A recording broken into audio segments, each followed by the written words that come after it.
So here comes a mention of Manchester United. And the Mail carries it this morning. Matt Hughes, Chief Sports Reporter, tells us Manchester United staff have expressed worries about the increasing influence of Erik Ten Hag's agent, Keith Bosch, in the transfer activity at Old Trafford. Matt goes on to tell us that over the summer, Bosch's people were involved in the deal that saw Denmark striker Rasmus Højlund move to Old Trafford for 72 million quid from Atalanta. The agency also acted for United in negotiations over the loan signing of Amrabat from Fiorentina. The agency was also involved in informal discussions over selling Harry Maguire to West Ham, although that one didn't come about. Do you see anything wrong in this? Is this not standard practice for someone like Ten Hag to use the services of an agent, a guy that no doubt he's known for a long time in the Netherlands, who he trusts, to go back to him as often and as when he chooses to do? Well, yes and no. I mean, what's wrong with it? Well, depends on how transparent the transactions are. I've always found it an uncomfortable nature where you will get yourself too close to individual agents. Not that I got close to any of them. I disliked a lot of them. So that wasn't a problem for me. But you will always see that at some point during the nature of your relationship, agendas begin to diverge rather than converge. You don't really want agents to have significant influences. We've seen it in football clubs where Wolves were very indexed to Mendes, and ultimately a lot of the relationship was built there. Pina Sahavi had a very big influence over Roman Abramovich, and of course it came with success. I get that. I'm not always comfortable with it because I think there is a dynamic where you find yourself in a situation where certainly the money gets excluded from conversations between the agent, the manager, and the player, and then automatically the money comes in at the last minute, is the last person to find out about certain things. Look, I don't know. I've never dealt with this guy, but my understanding of him, this agent, is he can be quite tricky and quite divisive. But that's really? The stock in trade for these agents. You know, look at the nature of the relation. Look at Ferguson's reaction to Mina Raiola.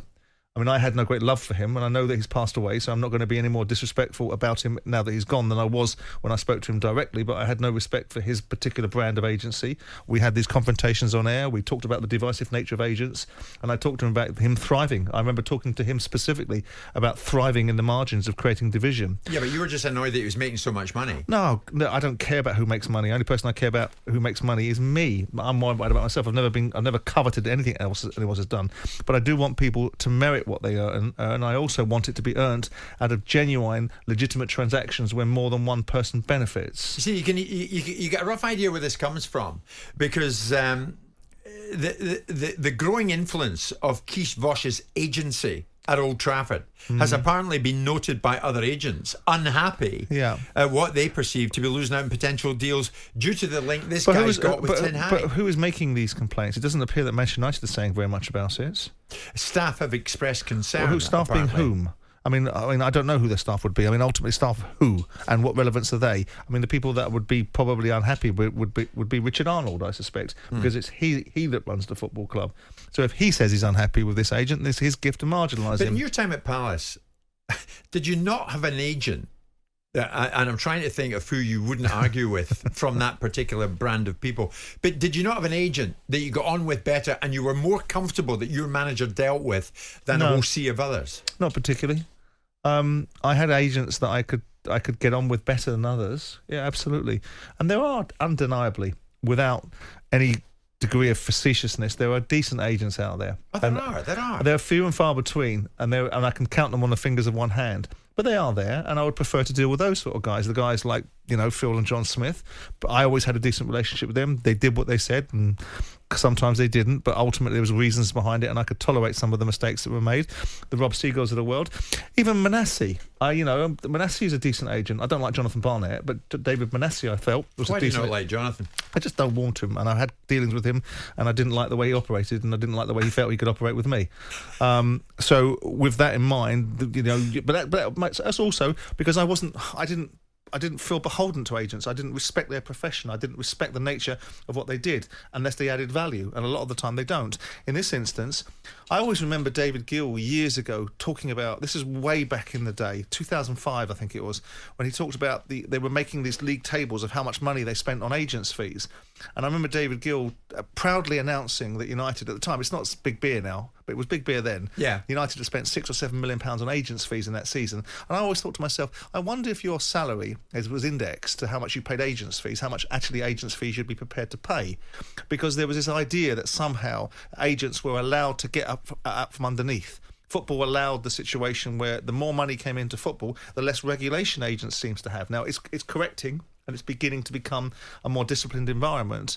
But if you want to let a fox in the hen house, you're going to get the carnage that they bring with it. Because the only way agents make money is by creating division between clubs and players. Either division at contract stage when it's a renew, and they create uproar because they've got expectations beyond the pale of what's reasonable for that player to be getting, or division because they can see an opportunity to move the player out the door, which is where they make their real money. Yeah, so if you want to dance with that particular devil, you better know what tune he's playing. But you and I both know that at times the agent, if he's on his game, and Jonathan Barnett, who you don't particularly like, was on his game when Gareth Bale went from Tottenham to Real Madrid. Oh, gee, what? Because he ended up... What a difficult opportunity that was. No, but he ended up dealing with both Tottenham and Real Madrid. Fantastic. Because it was reported that your chum Daniel wasn't seeing eye to eye with Florentino Perez. The skillful aspect was being in between the wall and the wallpaper in the first place. Yeah. Because ultimately, they're nothing to do with the equation. They just happen to be in a very fortuitous position where players are gormless enough to believe that agents, when they get older, players get wiser. I promise you,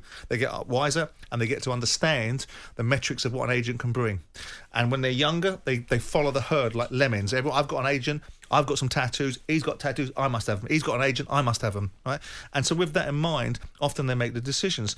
But I don't look at the Tottenham deal and say, wonderful agency work. I look at the fact that Tottenham Hotspur had a player that Real Madrid were tripping over their proverbials to buy. Yeah, but Jonathan got the deal done. Because Real Madrid got the deal over the line. Because there was a necessary mechanism to be deployed, which is Tottenham were prepared to sell him, and Real Madrid were desperate to buy him. No, because there was an impasse between the two clubs. But that's Jonathan Barnett's version of events. He bridged it. That's his version of events. Not really. I watched it for myself. We've spent years, and I've never been in this camp, despite him being my chum, that Daniel Levy is the best orchestrator of deals. I don't think that either. I think he just doesn't blink at times. And if that makes you a good deal maker, then everyone else is a buffoon. Did you blink? Did you get your pants pulled down? Is that why? I got my pants pulled down on acquiring players. I didn't get my pants pulled down on selling them. I got a couple of times where I allowed a manager to influence me with his thinking and my desire to give him what he wanted, and he didn't merit it. He wasn't worthy of it, so I shouldn't have given it to him. And that's the decision-making that you make at the time, and you learn from those mistakes. But you look at these situations and you say, look, I don't know why this narrative is being peddled out now. I don't know why it's finding the light. And other agents' opinions about whether they're entitled to get their nose or snouts in the trough at United is irrelevant to me. The fact is that if this guy's got himself in the door, then... That's up to Manchester United and their version of how they think they should. Of course, if it's an insidious campaign being built underneath Ten Hag to find a way to take him down, I never liked it. I never liked Kenny Shepherd. I never liked Freddie Shepherd having his son Kenny Shepherd in with Paul Stretford. I always thought that was a conflict of interests. Yeah, I think there's a balance to be had because Ten Hag's son's in this agency, isn't he? Could well be. Yes. Yeah. That is what's been reported as well. That doesn't look right. The fit's not right. And if you're a football club that constantly has to look at the optics of the world, why would you want because they are. I don't care what you think or anyone else just thinks. When you sit with these guys, on the whole, you will eventually fall out with them.